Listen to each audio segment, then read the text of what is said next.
অতটাও খারাপ আমি নই যতটা আমার ব্যাপারে বলা হয়। যে যার জন্য যত বেশি ভালো করে শেষে সে ততটাই খারাপ হয়ে যায়। এটাই দুনিয়ার নিয়ম। শুভ সকাল বন্ধুরা, কেমন আছো সবাই? আশা করি যে যেখান থেকে আমার ভিডিও দেখছো সবাই খুব ভালো আছো। আর আমরাও কিন্তু ঠাকুরের আশীর্বাদে আর তোমাদের ভালোবাসায় বেশ ভালোই আছি।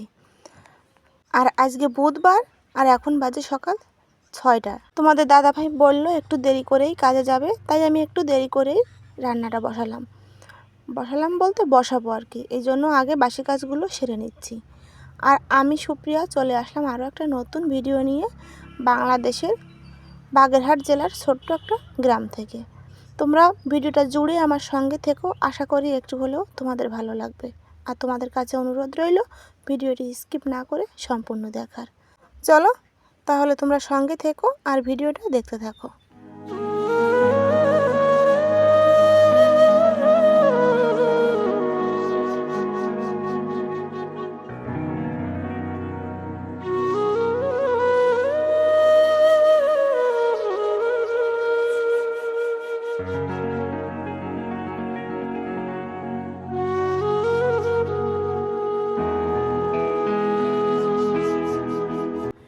ভগবান নিজের ভক্তের উপর যখন কৃপা করেন তখন জ্ঞানের চশমা দিয়ে দেন। ওই চশমা দিয়ে তখন দেখা যায় যে কেউ কারোর আপন নেই।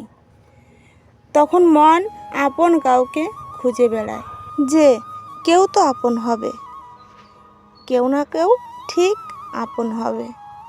তখন সে ভগবানকেই খুঁজে পায়।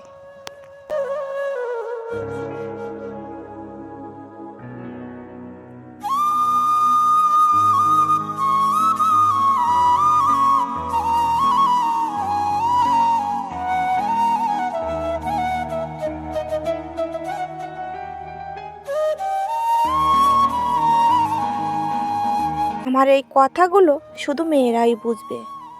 আর যদি এই কথাগুলো ঠিক বলি তাহলে প্লিজ একটা লাইক করে দিও।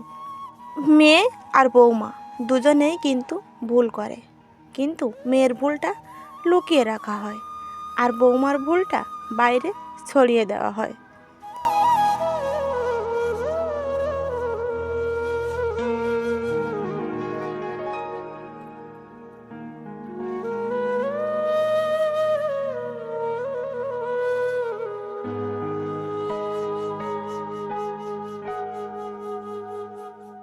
এই কথাটা আমাদের মনে রাখতে হবে সব সময়, যে কখনো কারোর মেয়েকে এতটাও কষ্ট দিও না যে সে কারোর কাছে না বলতে পেরে শুধু ভগবানের কাছে গিয়েই বলে।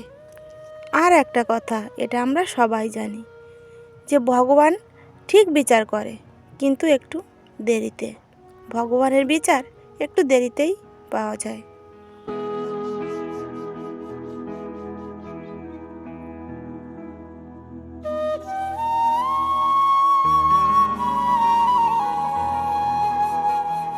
যাই হোক বন্ধুরা, অনেক কাজ ছেড়ে নিয়েছি, তোমরা তো দেখতেই পেলে।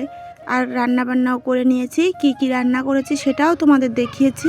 আর এখন তো দেখতেই পেলে বাসনগুলো নিয়ে চলে এসেছি ঘরে, ধুয়ে নিয়ে আর কি এই বাসনগুলো জায়গা মতো তুলে রাখছি।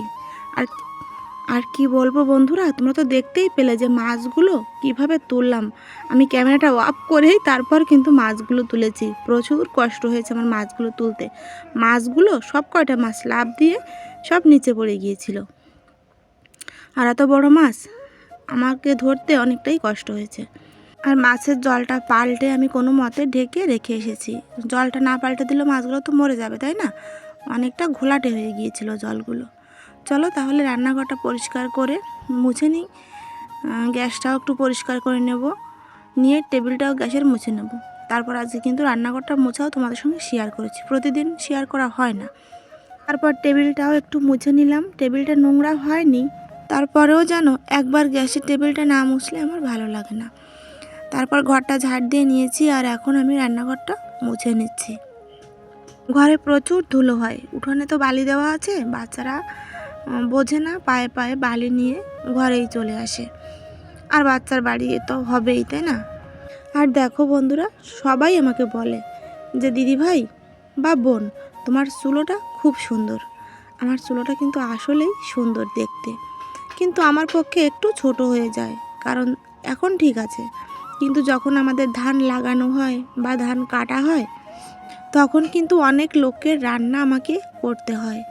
4-5 জন লোক, এক্সট্রা লোকের রান্না কিন্তু আমাকে করতে হয়। তখন কিন্তু আমার একটু চাপ হয়ে যায়, তখন তো বড় হাঁড়ি বড় কড়াইতেই রান্না করতে হয়, তখন একটু অসুবিধা হয়ে যাবে। যাই হোক, ম্যানেজ করে নেবো, গ্যাস আছে, কোনো ব্যাপার না। কিন্তু চুলোটা কিন্তু যখন সবাই ভালো বলে, আমার কিন্তু খুব ভালো লাগে। তারপর দেখো রান্নাঘরটা মুছে রেখে চলে এসেছি বড় ঘরে। ঘরটাও আমি গুছিয়ে নিয়েছি। সব জামাকাপড়, রেগুলার পরার জামাকাপড় ছিল, সেগুলো ভাঁজ করে আমি ওয়ার্ড্রপের ভিতর রেখে দিয়েছি।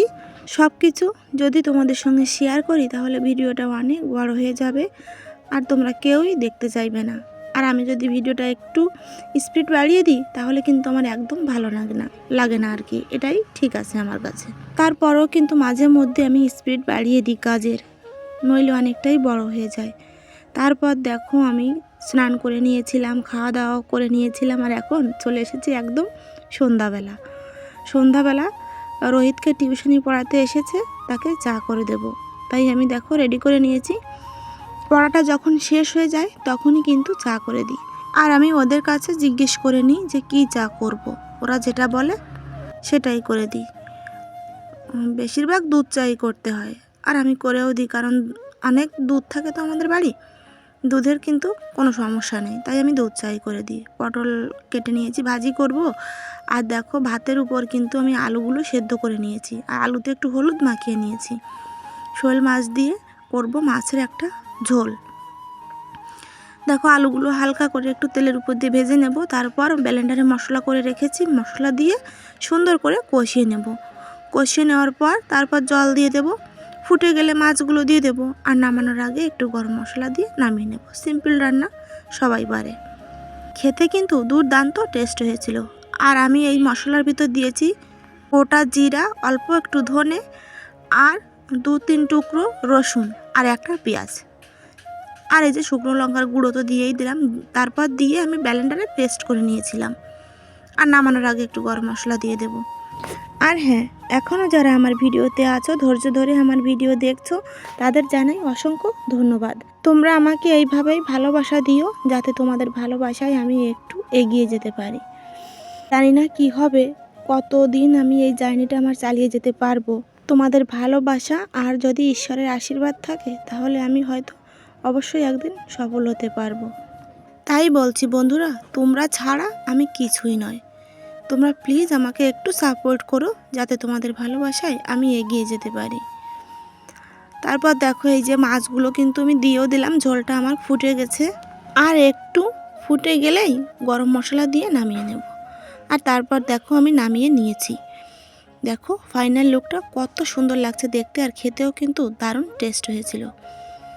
একদম জ্যান্ত শোল মাছের রেসিপি। দেখে কার কার লোভ লাগছে অবশ্যই কিন্তু কমেন্টে জানিও। আমার তো এখনই দেখে খেতে ইচ্ছে করছে। আমি না জানো বিয়ের আগে শোল মাছ খেতাম না, কিন্তু এখন আমার শোল মাছটা যেন অনেক বেশি ভালো লাগে। হয়তো আমার মা খেত না, তাই আমাদের খেতে দেয়নি, এই জন্য ভালো লাগতো না তখন। যাই হোক, আজকের ভিডিওটা এখানেই শেষ করছি। দেখা হবে তোমাদের সঙ্গে নতুন একটা ভিডিও নিয়ে। ভিডিওটা কেমন লাগলো অবশ্যই কমেন্টে জানিও। টাটা।